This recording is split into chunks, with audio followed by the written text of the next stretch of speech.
அந்த 9 பேர். அத்தியாயம் 2. இரண்டாவது இரவினில் திரண்டிடும் சந்திரன். உருண்டது ஒளி கூட்டி, பின் மறந்தது ஒளி நீக்கி.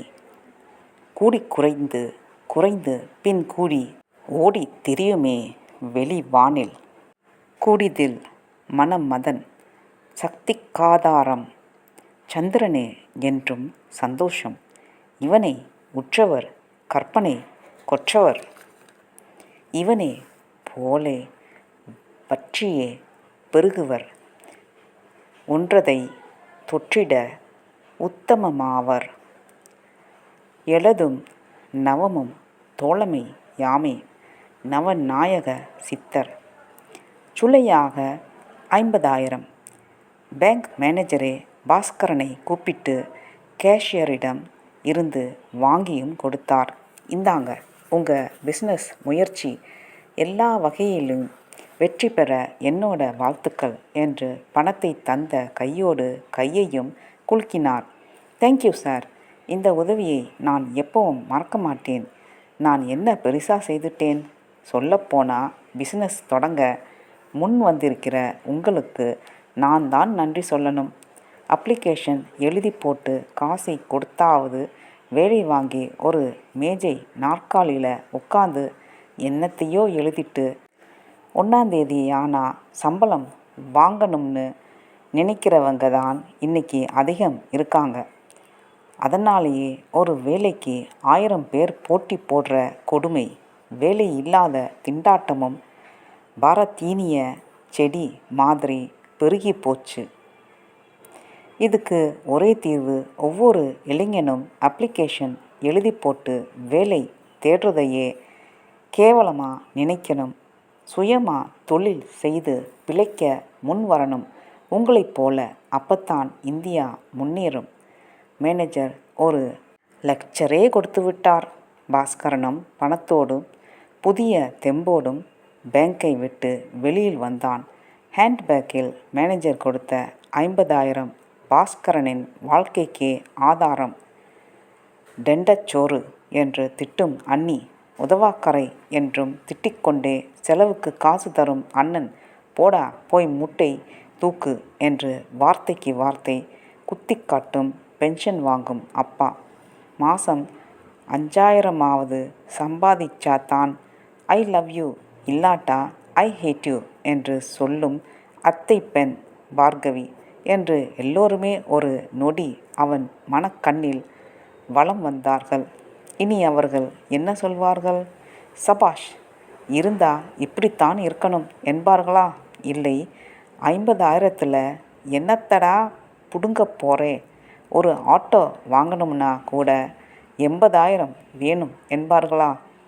கேள்விகளோடு நடந்தான் பாஸ்கரன். பணம் ஒரு வகையில் இன்பமாகவும் இன்னொரு வகையில் பாரமாகவும் கனத்தது.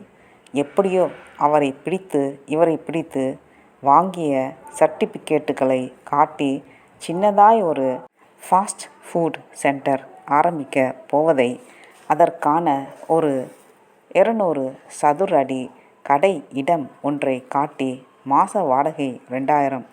மேனேஜர் காலில் விழுந்து, பாவம் ரொம்ப நல்ல மனுஷர், நிஜமாலுமே கொஞ்சம் கண்ணீரும் விட்டு அழுது அவர் மனதை கரைத்து பெரிதாக ஜாமீன் என்று ஒன்றை அவர் கேட்காதபடி செய்து அவரே அவரது அதிகாரத்தை பயன்படுத்தி சொந்த ரிஸ்கில் பணத்தையும் வங்கியிடமிருந்து கடனாக வாங்கி கொடுத்துவிட்டார்.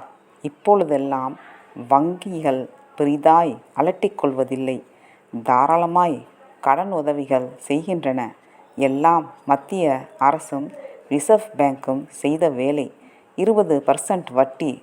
ஊட்டிக்கும் கொடைக்கானலுக்கும் ட்ரிப் என்று ஆசை காட்டிய ஃபைனான்ஸ் கம்பெனிகள் தண்ணி அடித்த குடிகாரன் கணக்காக கவழ்ந்ததன் எதிரொலி.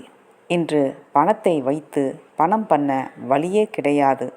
அதை கொண்டு துணிந்து உழைத்தால்தான் துட்டு பார்க்கலாம் என்றாகிவிட்டது. இதனால் பாஸ்கரன் மாதிரி தொழில் செய்கிறேன் என்று முன் வருபவர்களுக்கு முதலில் பணத்தை பிடி என்று வங்கிகள் வேகமாக உதவும் ஒரு நிலை. எப்படியோ பணம் வந்துவிட்டது. இனி பிழைத்து காட்டி நாணயமாக அதை திருப்பிக் கட்ட வேண்டும். அதுவும் சொற்ப வட்டியோடு. பாஸ்கரனுக்குள் நிறையவே நம்பிக்கை. நீ பணத்தோட வா. எங்க பெரியம்மா சும்மாதான் இருக்காங்க. அவங்கள மாதிரி சமைக்க ஆளே கிடையாது. அவங்க உன் கடைக்கு என்ன தேவையோ அதை சமைச்சு தந்துடுவாங்க என்று சொன்ன கணேஷ்தான் இப்பொழுது அவன் ஞாபகத்தில் முந்தினான். 2 கேஸ் அடுப்பு, அப்புறமாய் கிட்டத்தட்ட 5000 ரூபாய்க்கு பாத்திரங்கள், அதற்கு பின் 10 நாளைக்கு தேவையான மளிகை. அது ஒன்றும் பிரமாதமில்லை. 7000 சில்லறைதான் வந்தது.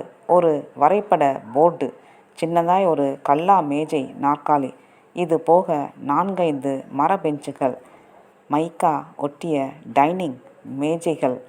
எல்லாவற்றையும் கூட்டி கணக்கு பார்த்தபோது கிட்டத்தட்ட 35,000 வந்துவிட்டது. மீதி 15,000 கையில். இதை பேங்கில் போட்டு கையிருப்பாய் வைத்து கொண்டு விடலாம். தைரியமாக ஒரு நல்ல நாளில் ஸ்பீக்கர் செட் கட்டி தடபுடலாக ஒரு கணபதி ஹோமமும் செய்து வியாபாரத்தை ஆரம்பித்து விடலாம் என்று கணேஷ் அப்போதே சாமான்களை வாங்க கடைக்கும் கிளம்பிவிட்டான். இரு கணேஷ், வீட்டுக்கு போய் அப்பா, அண்ணன், அண்ணி, அப்புறமா பார்கவின்னு எல்லார்கிட்டையும் சொல்லிவிட்டு வந்துடுறேன். நாளைக்கு நம்ம பர்ச்சேஸை வைத்து கொள்ளலாம் என்று பாஸ்கரனும் கிளம்பினான் வீடு. அண்ணி டிவியில் மத்திய நேரத்து மெகா சோகத்தை பார்த்தபடி இருந்தாள். பாஸ்கரன் வருவது தெரிந்ததும் தெரியாத மாதிரி டிவியிலேயே கவனமாயிருந்தாள். அண்ணி அண்ணி அண்ணி உங்களைத்தான். என்ன? ஒரு முக்கியமான விஷயம். எதுவாக இருந்தாலும் 3 மணி வரை பேசாதே. ஒரு 5 நிமிஷம் அண்ணி. நீங்கள் கேட்டால் சந்தோஷப்படுவீங்க. அப்படியெல்லாம் சந்தோஷப்படுற மாதிரி எல்லாம் பேசக்கூட உனக்கு தெரியுமா? டிவியில் இருந்து பார்வையை விலக்காமலேயே அவள் பேசினாலும் பாஸ்கரன் அவளை விடவில்லை. அவள் எதிரில் ரூபாய் நோட்டு கற்றையை எடுத்து ஒரு ஆட்டு ஆட்டினான். அதற்குத்தான் எத்தனை சக்தி! அவள் கவனம் உடனே திரும்பியது. என்னடா, எது இவ்வளவு பணம்? பேங்க்ல லோன் போட்டேன் அண்ணி. அந்த பணம். பேங்க் லோனா? உன்னை நம்பி இவ்வளவு பணத்தை எந்த பேங்க்ல தந்தாங்க? அதுவா அண்ணி, இப்போ விஷயம். இது எதுக்குன்னு கேளுங்களேன். எதுக்கு? வீட்டு மாடியில் ஒரு ரூம் போடணும். உங்கள் அண்ணன் சொல்லிக்கிட்டு இருந்தாரே, அதுக்காக? இல்லை அண்ணி, நான் சொந்தமாக பிஸ்னஸ் பண்ண போகிறேன், அதுக்குத்தான். பிஸ்னஸா? நீயா? அண்ணி கேட்ட தோணியே சரியில்லை. யாராவது ஒரு தொழுநோய் பிச்சைக்காரன் தன்னை ஒரு கோடீஸ்வரன் என்று சொல்லும்போது நமக்குள் ஒரு ஆச்சரியமும் ஏளனமும் எழுமே. அப்படி இருந்தது அவள் கேள்வி. ஏன் நீ? நான் பிஸ்னஸ் பண்ண மாட்டேனா? அது சரி, என்ன பிஸ்னஸ் பண்ண போகிறேன்? ஃபாஸ்ட் ஃபுட் கடை வைக்கலாம்னு இருக்கேன். அப்படின்னா? சின்னதாக ஒரு ஹோட்டல் அண்ணி. ஹோட்டலா? நீயா? மீண்டும் அண்ணியிடம் அதே இலக்காரம். பாஸ்கரனுக்குள் ஒரு கத்தி அவனை குத்துவது போல நிமிர்த்தது. அடக்கி கொண்டு தொடர்ந்தான். ஏனி, அது என்னால் முடியாதா? ஆமாம், பெரிய நலன் பாரு. ஏண்டா, ஹோட்டல்னா என்ன உனக்கு விளையாட்டா இருக்குதா? ஒருத்தருக்கு 10 பேர் இருந்து பார்த்து பார்த்து செஞ்சாலே அது சொட்டை. இது சொல்லைன்னு சொல்லுவாங்க. உனக்கு என்ன தெரியும்னு நீ இதில் போய் இறங்குறேங்கிற? என் நண்பன் கணேசனோட பெரியம்மா நல்லா சமைப்பாங்களாம். அவங்க தான் சமையல். நான் ஒன்றும் உட்லண்டுக்கும் உடுப்பி ஹோட்டலுக்கும் போட்டியாக ஹோட்டல் நடத்தலை அண்ணி. சின்னதாக உப்புமா, பூரி, பொங்கல்னு ஒரு நாளைக்கு 1000 ரூபாய்க்குத்தான் முதல்ல சரக்கு போட போகிறேன். அவன் விளக்கத்தை கேட்டு கொண்டே அவன் அப்பா வந்தார். வந்தவர் வாயும் சும்மா இருக்கவில்லை. ஏண்டா, கடை கண்ணியெல்லாம் நமக்கு சரிப்பட்டு வருமாடா? நம்ம குடும்பத்தில் எல்லோரும் வக்கீலுன்னு டாக்டர்னு வாழ்ந்தவங்கடா. அந்த கௌரவத்தை ஹோட்டல் கடையை வச்சு கெடுத்து புடுவே போல இருக்குதே. நல்லா கேளுங்க மாமா, புரியாமல் பேசுகிறான். இவனை சொல்லி குத்தமில்லை. இவனால் முடியும்னு பணம் கொடுத்த அந்த பேங்க் மேனேஜரை சொல்லணும். அவங்க என்னம்மா பண்ணுவாங்க?